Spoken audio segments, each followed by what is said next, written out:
Today I bring to you the new and improved for 2023, the hottest gun off the press this year from Glock. This is the new Glock 17. Oh, no, sorry. This is the Glock 47, my bad.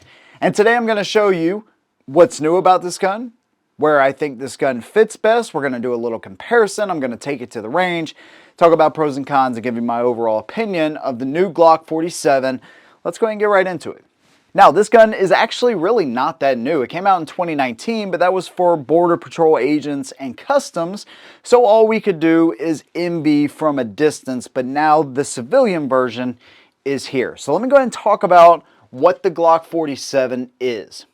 And I think it's interesting, if we look at the dimensions compared to a Glock 17, you're going to see a lot of similarities. And essentially, it is the same size gun. Okay, so 7.95 inches in overall length. The actual overall width is 1.3 inches. The height is 5.4 inches. And the weight with an empty mag is 25.9 ounces.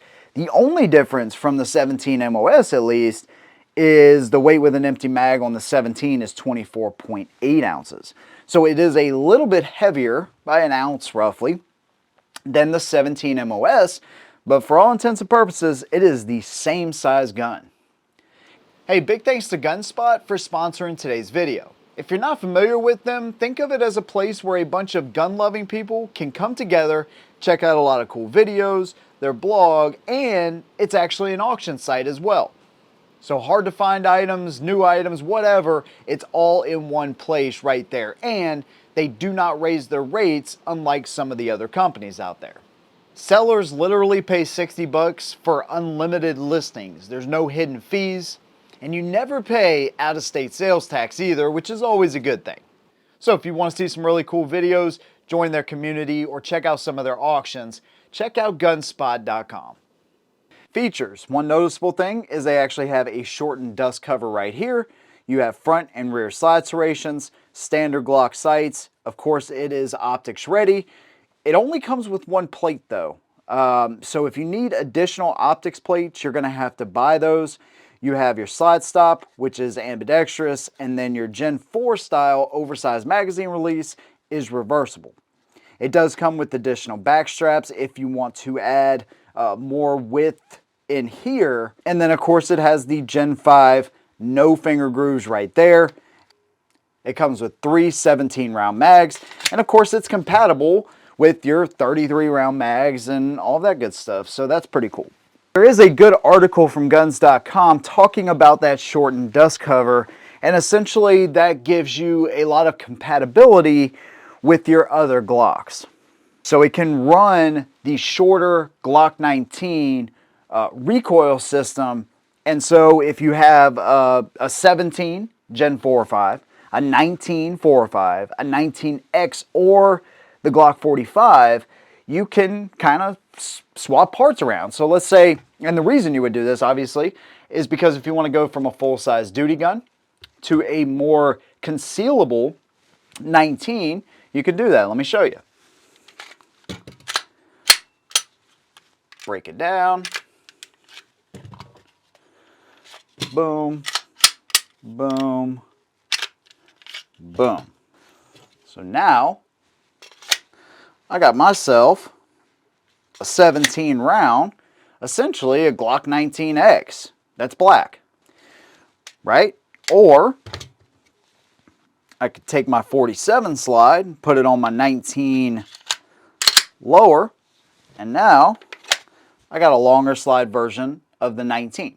So there's things like that that you can do, and you know, it's pretty cool, man. So you get some versatility there, and if you already own a bunch of Glocks, this may be something good for you. You know, you guys can kind of swap that stuff around, and if that helps you out, then that's a cool thing. Now, one thing I like that they did, let's swap these back again.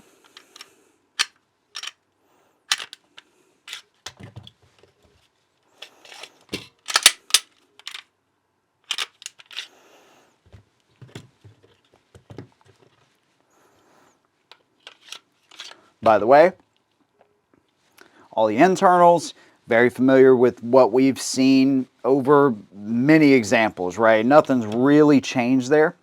What I did notice, if we look at the recoil springs, they are essentially the same, right? And that's the whole idea of this gun, is it allows you to get that shorter or use that shorter recoil system. And then of course, there's our barrel right there. Again, all the internals kind of look very familiar, right? So now, let's take our 47. Boom. Take our 19. And boom.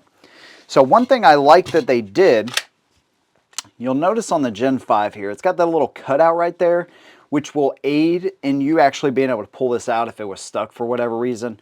But I really just, I don't know, I just always kind of hated the way that felt. They eliminated that on this gun, right? So that's pretty cool. Slightly flared magazine well. So if we look at it compared to the Glock 19, which is on your right, you see it's a little bit longer, pretty much the same width. If we put them on their backs and I kind of rotate it up, you can see that little bit of difference there. So you're probably talking, I don't know, 1/4 of an inch, and you get 2 additional rounds. If we compare this to, let's say, a CZP-10, slide to slide, the 47 is a little bit longer. CZP-10, by the way, is 15 rounds as well. So you can see the difference right there. Again, the CZ is 15 rounds. So a little bit bigger than the CZ, but a little bit smaller than the M&P Core. All right. Now this one has high night sights, the M&P does, but regardless, you can see that little bit of difference there. Both 17 round guns. So that's about where it fits in the scheme of things. And so I already shared a short and I talked about the issues that I have. Let me take you to the range. Let me show you some of those issues.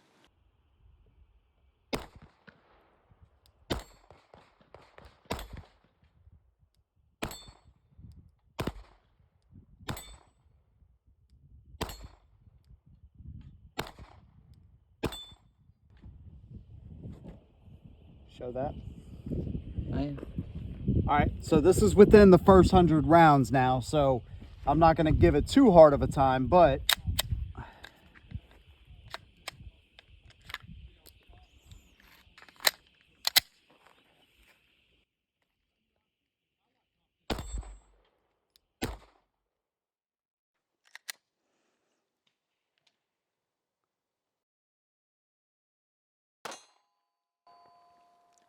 all right, let me show it. All right, so first thing, try to pull back on the slide. Perfect.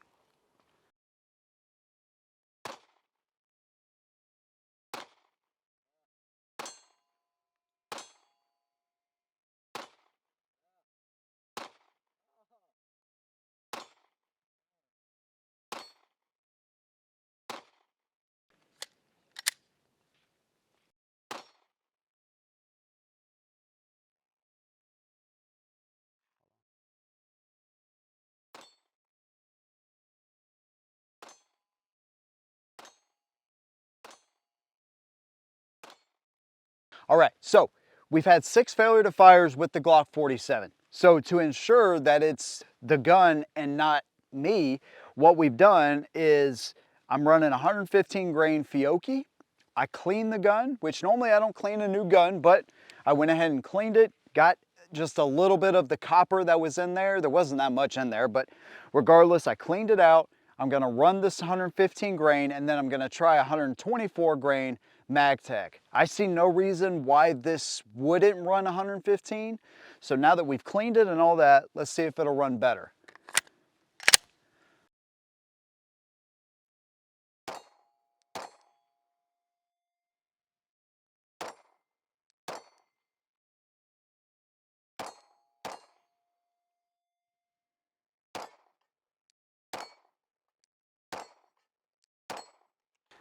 Okay, that mag ran perfect.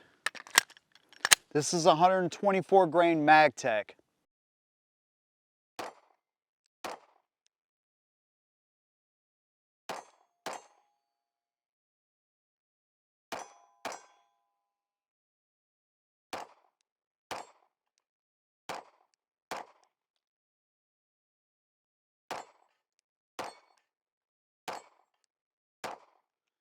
All right, missed a few shots there, but it's running better. So let's continue to run it and make sure that we have no more issues. So it happened with me and my son. So I thought maybe they were limp wristing, but I looked at the footage and I'm looking at them shoot. I don't think that was the issue because I know I wasn't limp wristing. But then I took the gun apart because, you know, every gun review I've done here, there may have been 4 or 5 that I've cleaned right off the rip. I'm just telling you straight up. So most of the time I get these guns, I take them out, and that's what I've always done. You know, I've never really seen a reason, you know, unless it's a World War II gun or it's got Cosmoline or something like that, something that would slow down the action enough to have an issue. That's the only reason I could think to actually clean the gun. But I wanted to be fair with it because having this many failure to fires, even with Fiocchi 115 grain, I'm bound to get a bunch of comments talking about how I screwed up and, you know, all this kind of stuff. So I wanted to eliminate that. And after 120, 140 rounds, I saw no more issues. And so that was 115 grain Fiocchi and the 124 MagTech. Neither one of them had issues, but it did take 120, I think it was about 140 rounds actually. And that was after I cleaned it as well. But there was very little copper in this thing. You know how they used to cake these things up with that copper grease? There was a little bit in the front corner up here, and that was it. So again, like I say with everything, any man-made object can fail, and I don't see this as a failure. I see it as a break-in period, but it also is a good reminder, a stark reminder that you need to take your guns out, especially ones you're going to be using for self-defense. Take them out, shoot them, make sure your defense rounds are running through them and all that good stuff before you carry it. So you may have owned Glocks all your life, but again, I would take those guns out and just make sure that they run properly before you trust your life to it. All right, we're going to try 115 grain again.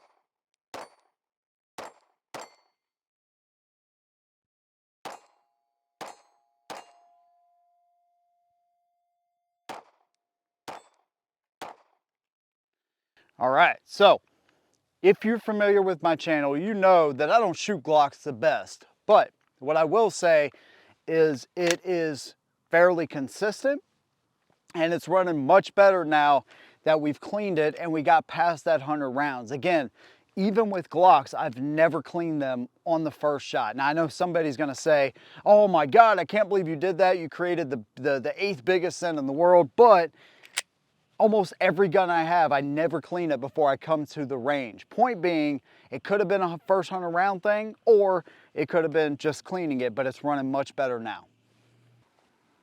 And so I didn't change sights out. I didn't change anything on this gun. Hell, I haven't even changed anything on my 19, and I've had that for years now. I wanted to see how it runs out of the box, because what I could do is I could swap the sights. I could put maybe a lighter trigger in there, you know, and do some things to make it more appealing to me. But then I would have to do that with every other gun in the future to make it more appealing to me. I'd rather tell you how this thing is right out of the box so you know what to expect. And overall, I'd say my range experience was okay, right? There's nothing like super exciting about taking a new Glock out to the range, unless it was like a truly like a new design or something. Now that I would get excited about. It's a Glock, right? After a certain amount of rounds, it ran reliably, and that's what you're looking for.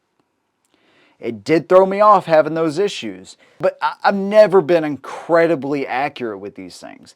I'm accurate enough to call it great for self-defense, but there's guns out there that I shoot way better, 2 of which I've already shown you today. But it did its job, and that's what it's designed to do. Nothing more, nothing less. Let me show you the trigger here. It is basically like a standard Glock trigger. You get to the wall, a little bit of sponginess, hit the wall, boom, breaks. Predictable. Reset, super audible and tactile, boom. They measure them right at like 5 pounds and 5.5 pounds, something like that. So that's probably about where it is. I don't know what the heck I did with my Lyman gauge, and that thing's off anyways, so we'll just go with that. I know that the full-size Glocks and even the compact style Glocks like the 19, they're pretty much all the same except for your single stacks, your 43s and 42s. That leads us into pros and cons, man. Let me go ahead and talk about this stuff. I like the fact that they added the front slide serrations. That's a good move, man. That's something that, you know, personally, aesthetically, it looks good, and also functionality, it serves a good purpose. If you want to do press checks or whatever, you have that ability. They're cut deeply into the frame there, right? Front and rear.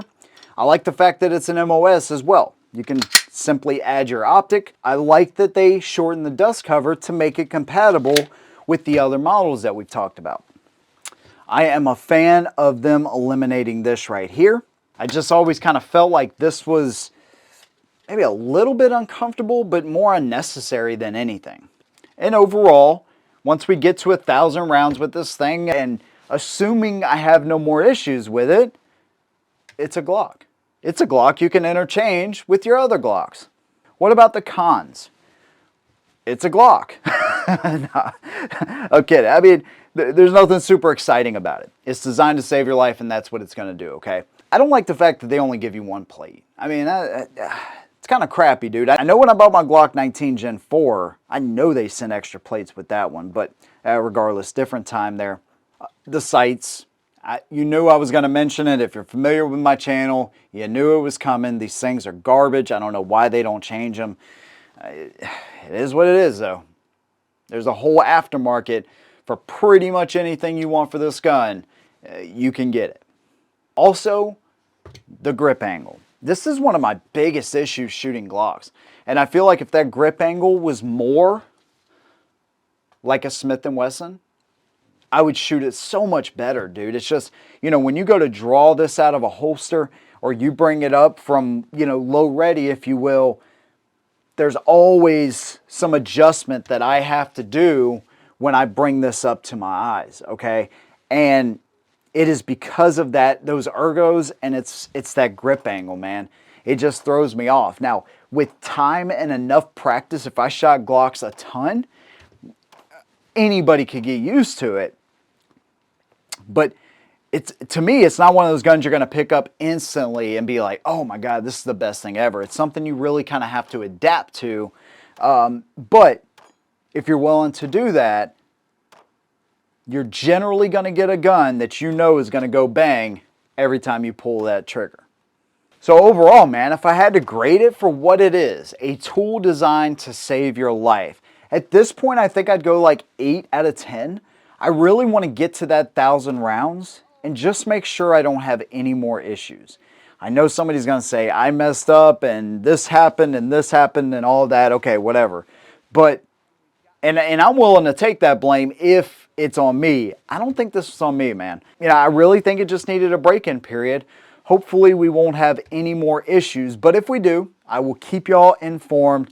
Big thanks to you guys. If you want to support what I do further, you can do that right here by subscribing to the channel, or you could become a channel member, or you could join me on Patreon as well. Big thanks again. See you in the next one. And as always, hold them down.